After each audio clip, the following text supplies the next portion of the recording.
Let's now invite Lori Turnbull in the conversation, political analyst joining us this evening. Lori, good evening and thank you for your time. Good evening. Thanks so much for having me. Can I just begin by asking you the timing of this letter to Jagmeet Singh, 2 weeks before the parliament is set to resume and just before the long weekend? What do you make of the timing? Sure. I mean, I think Poilievre wants to get a bit of a dig in on Singh before they return to Parliament and also before the by-elections happen, which is actually on the same day, because the NDP stand to do pretty well in these by-elections. The Conservatives won the last one, and too much fanfare, right? This was the moment where the Liberals went into panic mode because the Conservatives managed to win that by-election in Toronto, in that riding that was so safe for the Liberals for so long. But the NDP now, I think, have an opportunity to show that they've still got, they've got some, I don't want to say momentum, because the polls indicate that they're actually not doing well nationally at all, but they stand to get a win out of these by-elections that are coming up. So I think Poilievre wants to say, look, this, as he said, right, Singh is a sellout. Singh is working with the Liberals. If you're looking for somebody who's going to hold Justin Trudeau to account, vote for me, don't vote for him. So let's talk about now the NDP's response. We have seen them respond. This is, of course, NDP leader Peter Julian, who is now saying that, look, leaving the deal is always on the table. What do you make of that comment in the response that the NDP has to the Conservatives?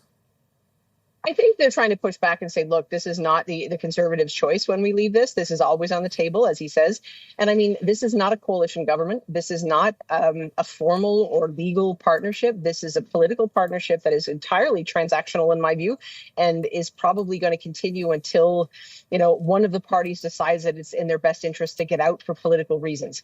So the NDP can make that choice, as Peter Julian says, anytime they want.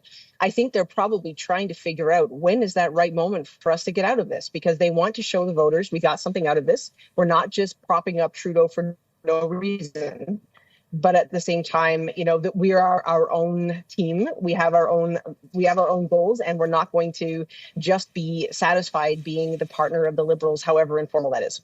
OK, so let's talk about the deal and the kind of work that the NDP has been able to get done with this association supply agreement with the Liberals. We know that, for example, pharmacare, dental care they're worked on, pharmacare they're working on. But let me ask you, does this letter in any way, you think, put also pressure on the Liberal Party? Because we also heard Chrystia Freeland come out and, you know, say many things about this open letter. I think the Liberals want to maintain control of the timing, and they probably feel as though they've had that this whole time, and I think they have. I mean, I think as soon as the Liberals and the NDP struck this deal, which again is not a coalition, it's a confidence and supply agreement, which says the NDP will support the Liberals on these issues, provided that they're playing ball and what the NDP wants to do. It seems to be the Liberals have called the tune this whole time.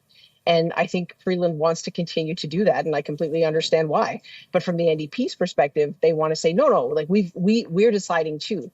And there's going to be like this thing was always going to lead to some kind of a breakup moment. And again, the NDP wants to show they got something from it, but they don't want people to think that this is all they've got to offer as being some kind of silent partner or some kind of partner of the Liberals. One last check with you about the kind of advantage that the Conservatives hold right now over the Liberals where polling is concerned. Oh, sure. I mean, they've now sustained quite a significant lead in all regions of the country for a period of time. And so there's this kind of sense that this is going to happen. There's going to be, you know, there's a palpable sense that there will be a change in government whenever the election happens. And so I think in some ways, this messaging from Poilievre is trying to capitalize on that. He's pushing on Singh, saying, you know, like, why are you continuing to support these people if you don't agree with what they're doing, knowing the whole time that what's on the horizon is likely to be a change in government unless all the polls are wrong, which most people probably don't think is the case. All right, we leave it at that for now. Lori Turnbull, political analyst. Appreciate you joining us, Lori. Thank you for your time. Thank you, too. Take care.